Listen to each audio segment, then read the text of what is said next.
Competition hub के video lecture में स्वागत है स्टूडेंट्स आपका। और आज मैं आपको पॉलिटी का बहुत ही इम्पोर्टेंट जो क्वेश्चन है प्रस्तावना, चूँकि 67th बीपीएससी के लिए यह बहुत ही महत्वपूर्ण हो जाता है, इसलिए यह टॉपिक को आप लोग अच्छे से समझ लें और कर लें तो मेरे समझ से ज़्यादा बेहतर होगा। यहाँ से भी क्वेश्चंस पूछे जाते हैं, प्रस्तावना से आप क्या समझते हैं और प्रस्तावना में क्या क्या प्रावधान किया गया है, अनुच्छेद के तहत किस किस अनुच्छेद के तहत प्रस्तावना में जो है प्रावधान किया गया है, इन सब को लेकर के 64th में भी एक क्वेश्चंस पूछा गया था।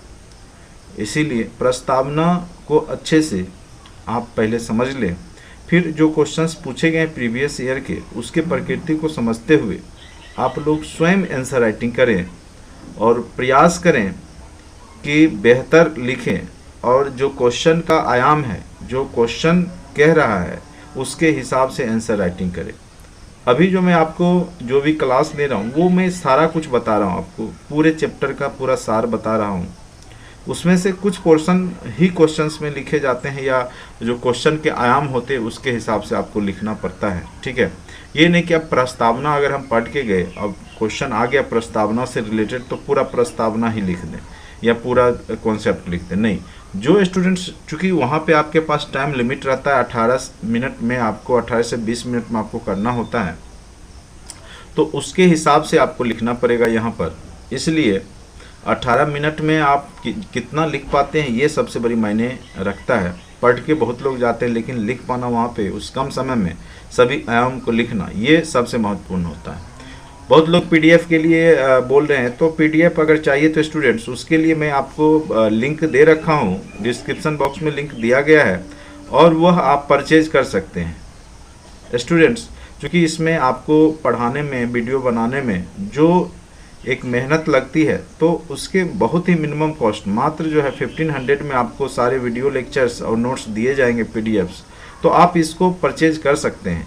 इसमें कोई ये नहीं होना चाहिए, क्योंकि स्टूडेंट्स विदाउट इनकम जो है कोई भी टीचर या कोई भी प्रोफेशन से जो जुड़ा है व्यक्ति वह आपको नहीं करवा पाएगा, इसलिए वो बेसिक है तो वो देख लीजिए आप लोग। बाकी अगर आप यूट्यूब पर पढ़ना चाहते हैं तो सारा कुछ आपको फ्री में अवेलेबल है और आप फ्री में पढ़ सकते हैं इसमें।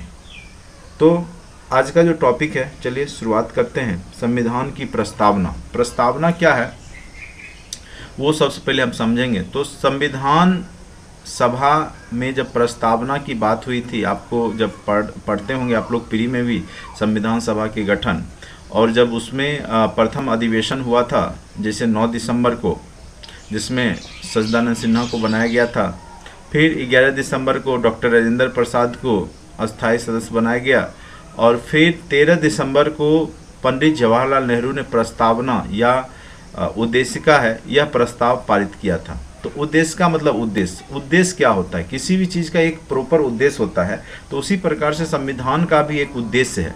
वही उद्देशिका को हम क्या बोलते हैं, प्रस्तावना कहते हैं। तो इसी संदर्भ में आपको देखना है। देखिए, अगर कहिएगा पूरा संविधान अगर पूरा आत्मा शरीर है तो यह प्रस्तावना क्या है, उसकी आत्मा है। अगर पूरे संविधान को अगर आप फिल्म कहिएगा तो ये टेलर कह सकते हैं। क्योंकि मेन थीम क्या है, सारांश क्या है, उसके सार क्या है, वो आपके प्रस्तावना में झलक जाते हैं। इसलिए प्रस्तावना महत्वपूर्ण है, क्योंकि पूरा संविधान को पढ़ने में एक लंबा समय लगेगा, लेकिन जब आप प्रस्तावना पढ़ेंगे तो उसके मूल कॉन्सेप्ट को, जो संविधान की मूल भावनाएं हैं, संविधान का सार क्या है, वो आपको पता चल जाता है। इसलिए प्रस्तावना का महत्व बहुत ही ज़्यादा है। अब देखिए प्रस्तावना क्या है। किसी भी संविधान की प्रस्तावना या उद्देशिका उसका वह महत्वपूर्ण भाग होता है जिससे समस्त संविधान का मूल उद्देश्य अभिव्यक्ति होता है। संविधान का क्या उद्देश्य है वो प्रस्तावना से अभिव्यक्त हो जाता है।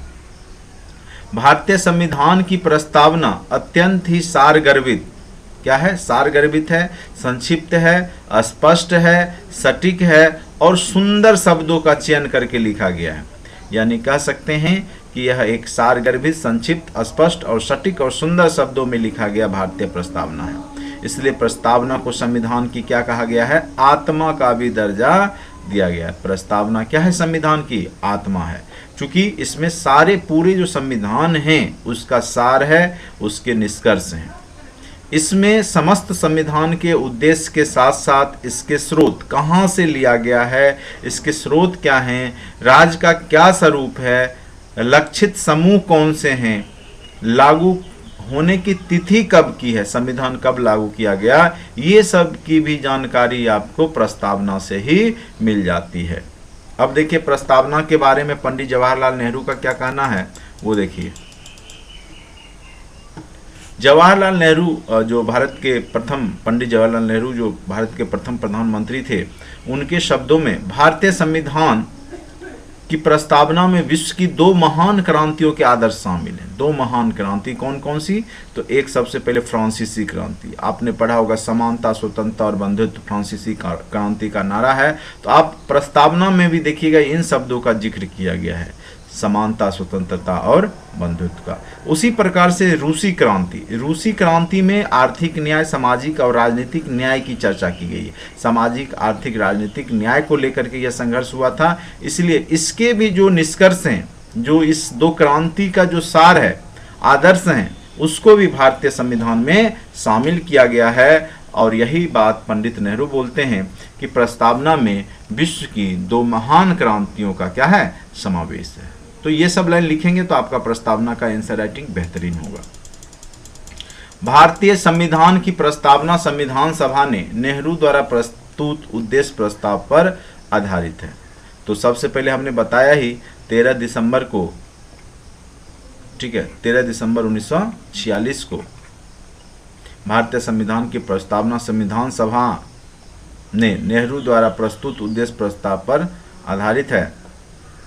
प्रस्तावना उद्देशिका का विचार अमेरिका संविधान से लिया गया है। कहाँ के संविधान से? अमेरिकी संविधान से लिया गया। क्योंकि देखिए सभी जितने भी देश हैं, लगभग सभी देशों के संविधान में प्रस्तावना का जिक्र है। लगभग यानी 100% नहीं है, लेकिन लगभग सभी देशों ने अपनी प्रस्तावना लिखा है।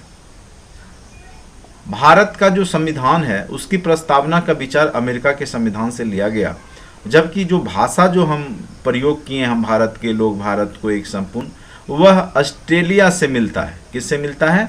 उसकी भाषा कहाँ से मिलती है, कहाँ के संविधान से ली गई है? तो ऑस्ट्रेलिया के संविधान से ली गई है। ऑस्ट्रेलिया के संविधान में भी इसी प्रकार की भाषा का प्रयोग किया गया है। जैसे हमारा प्रस्तावना क्या होता है, हम भारत के लोग, भारत को एक संपूर्ण, प्रभुत्व संपन्न, समाजवादी, पंथ निरपेक्ष। तो ये 2-4 लाइन का जो है प्रस्तावना आप अगर याद कर लेते तो बहुत बेहतर हो जाएगा।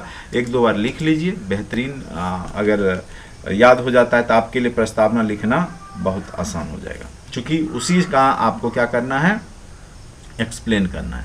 अब संविधान की प्रस्तावना, तो सबसे पहला है कि इसमें संविधान के स्रोत क्या हैं, तो हम भारत के लोग, ठीक है। और लास्ट में लिखा हुआ है कि आत्मर्पित करते हैं, नहीं, संविधान को, ये तद्वारा इस संविधान को लास्ट में बोलते हैं ना, आत्मर्पित करते हैं।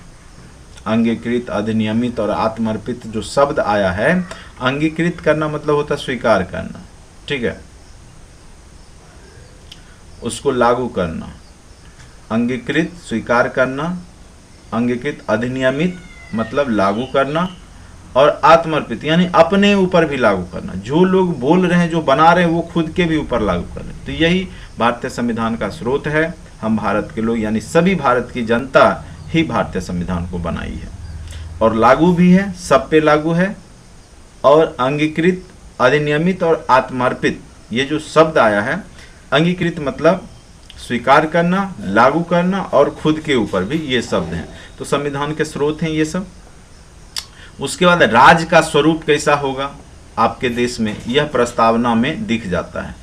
सबसे पहला राज्य मतलब यहाँ देश को ही ले सकते हैं। राज्य का मतलब ये नहीं कि अलग अलग स्टेट, यहाँ राज्य का जो स्वरूप है, मतलब ये जो देश है उसका स्वरूप है, तो वो है संपूर्ण प्रभुत्व संपन्न। दूसरा समाजवादी, पंथ निरपेक्ष, धर्म निरपेक्ष देखिए शब्द का प्रयोग नहीं किया गया, पंथ निरपेक्ष। लोकतांत्रिक, गणराज्य, गणराज्य का मतलब होता है जिसका राष्ट्र प्रमुख जो होता है चुन करके जाते हैं। लोकतांत्रिक मतलब क्या हो गया, जनता का जहाँ शासन। देखिए भारत एक लोकतंत्रात्मक देश है, गणराज्य भी है, लेकिन अगर ब्रिटेन की बात करेंगे तो वह गणराज्य नहीं है, क्योंकि वहाँ का जो राष्ट्र प्रमुख होते हैं, जो महारानी होती है, वो वंशावली राजा के परिवार से होती है, महारानी के परिवार से होती है। तो इसलिए वह गणराज नहीं है, जबकि आपका देश क्या है, गणराज है। तो ये सब शब्द के भी मीनिंग आपको समझने होंगे। प्रभुत्व संपन्न यानी हम अपना निर्णय स्वयं लेते हैं। उसके बाद समाजवादी यानी समाज के सभी वर्गों का महत्व बराबर है। पंथ निरपेक्ष, किसी भी धर्म के प्रति हम लोग जो है ज़्यादा आकर्षित नहीं होते हैं, बराबर संभाव रखते हैं। देखिए अमेरिका भी धर्मनिरपेक्ष देश है, लेकिन वहाँ का धर्मनिरपेक्ष वो किसी धर्म को नहीं मानता है, वो किसी धर्म को नहीं मानता है, जबकि हमारा देश सभी धर्मों को मानता है और सभी को बराबर अधिकार दिया है। तो हमारा पॉजिटिव सेंस में आपका धर्मनिरपेक्षता है, जबकि अमेरिका का क्या है, निगेटिव है, नकारात्मक, वो मानता ही नहीं, किसी धर्म को मानता ही नहीं, जबकि हमारा देश सभी धर्मों को मानता है। हमारा देश पंथ निरपेक्ष है, किसी पंथ को जो है ज़्यादा या कम नहीं करता, सबको बराबर वैल्यू देता है आपका देश। उसके बाद लक्षित समूह कौन से हैं, तो समस्त नागरिक। समस्त नागरिक के लिए यह संविधान बनाया जा रहा है। तिथि है लागू करने की 26 नवंबर 1949, इसी को विधि दिवस के रूप में भी हम लोग मनाते हैं। जिनको भी व्हाट्सएप ग्रुप में ज्वाइन होना है तो वो ये नंबर जो लिखा गया उस पर आप ज्वाइन कर सकते हैं।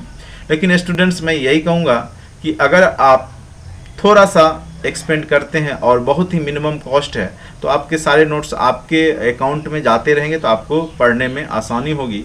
ठीक है, ये आपका काम है, आपको जैसे करना है। अगर आप लिखना चाहते हैं तो आप यूट्यूब को भी पॉज कर करके लिख सकते हैं, इसमें कोई बड़ी बात नहीं है। ठीक है, और मैं फ्रीली सारे वीडियो लेक्चर आपको फ्री में अवेलेबल करवा दूंगा, तो इसीलिए ये आपकी इच्छा जो भी करें। चलिए, तो राज्य का उद्देश्य है न्याय, स्वतंत्रता, समानता और बंधुत्व। ठीक है, न्याय, समानता, स्वतंत्रता और बंधुत्व, ये किसका उद्देश्य है, राज्य का है। क्योंकि यह राज्य मतलब यानी इस देश का है, सबको न्याय मिले, सब स्वतंत्रता सबको मिले, समानता और बंधुत्व भाईचारे की भावना सबके प्रति हो, सब में हो। यह आपके संविधान की प्रस्तावना का मूल सार है। प्रस्तावना किसका सार है, तो प्रस्तावना संविधान की सार है, और ये जो शब्द हैं जो मैंने लिखा है वो प्रस्तावना का सार है।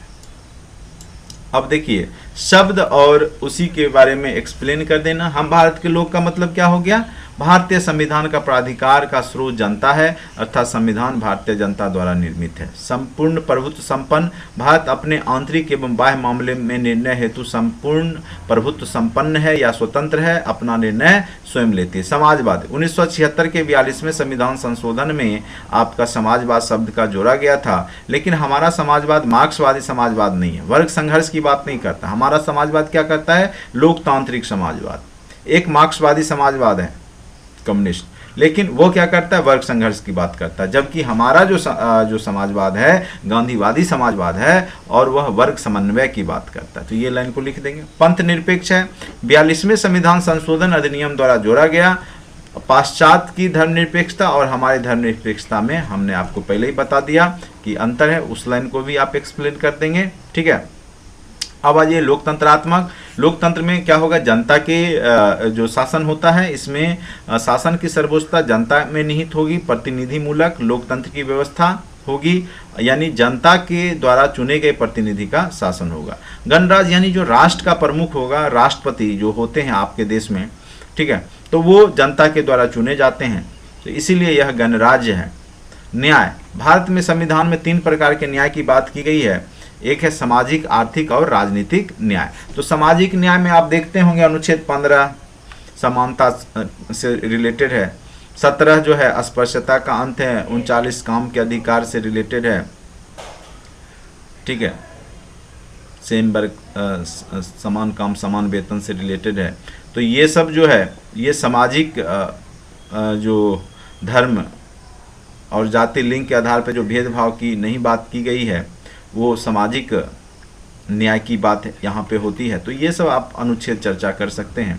उसके बाद है आर्थिक में आपका जो है अनुच्छेद 16, सबको लोक नियोजन, जो भी सरकारी जॉब में सबको बराबर अधिकार दिया गया है।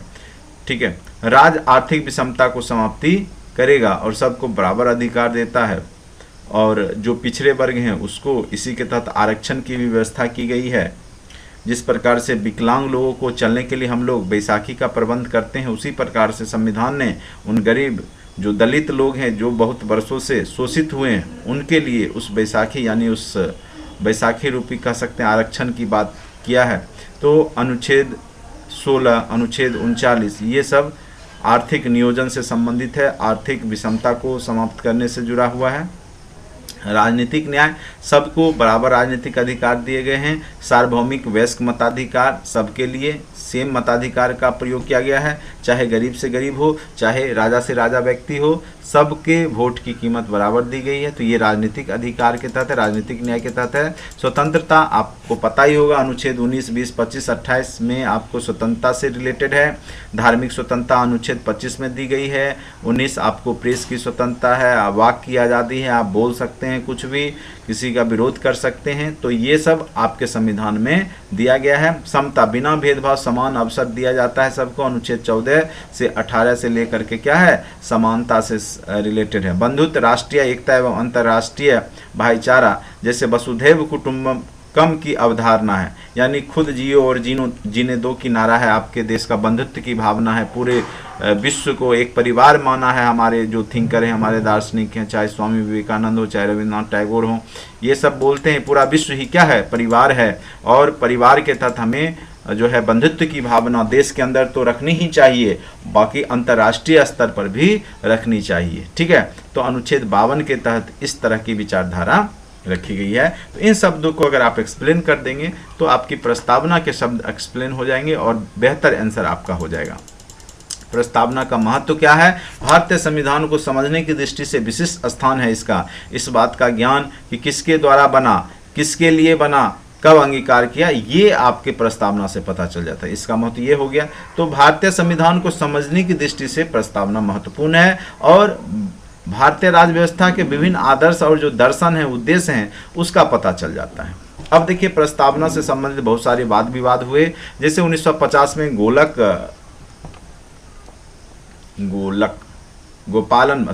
गोपालन बनाम मद्रास राज्य है। ठीक है, एक वो दूसरा प्रस्ताव। तो यहाँ पे 1950 में हुआ था गोपालन बनाम मद्रास राज्य। प्रस्तावना संविधान का भाग नहीं, उसमें जो है सुप्रीम कोर्ट ने निर्णय दिया कि प्रस्तावना संविधान का भाग नहीं है, अतः उसमें संशोधन नहीं होगा। फिर 1960 में बेरुबारी मामला आया, प्रस्तावना संविधान की कुंजी लेकिन संविधान का भाग नहीं। अब बोल रहा है प्रस्तावना संविधान की कुंजी है लेकिन संविधान का भाग नहीं, अतः संशोधन नहीं। लेकिन अब देखिए 1973 का ये सबसे महत्वपूर्ण बात है, केशवानंद भारती बनाम केरल राज्य। इसमें प्रस्तावना संविधान की भाग माना गया और इसको बोला गया कि इसमें संविधान संशोधन संभव, यानी 1973 में प्रस्तावना को भी संविधान का पार्ट मान लिया गया और अब इसमें संविधान संशोधन किया जा सकता है। उसी के तहत आप देखते होंगे 1976 में प्रस्तावना में भी बहुत सारे शब्द को जोड़ेंगे इंदिरा गांधी के समय। चलिए अब आ जाइए, बहुत सारे विद्वान हैं, उन्होंने क्या कथन कहा है उसके बारे में। के.एम. मुंशी एक विद्वान हैं, उन्होंने प्रस्तावना को भारतीय संविधान की राजनीतिक जनपत्री कहा है। जनपत्री जो कि भारतीय राजनीति की जनपत्री किन्होंने कहा है? के.एम. मुंशी ने। के.एम. मुंशी ने क्या कहा है कि प्रस्तावना क्या है? भारतीय संविधान की राजनीतिक जनपत्री है। सुभाष कश्यप एवं कुछ अन्य विद्वान बोलते हैं अगर संपूर्ण संविधान शरीर है तो प्रस्तावना उसकी आत्मा है।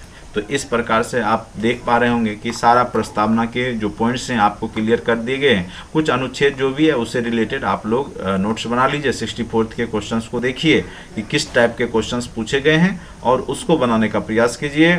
अगर आपको अच्छा लगता है तो लाइक ज़रूर कीजिए चैनल को और दोस्तों के बीच में शेयर कीजिए। ठीक है, आज के लिए इतना ही। Thank you so much watching for this video.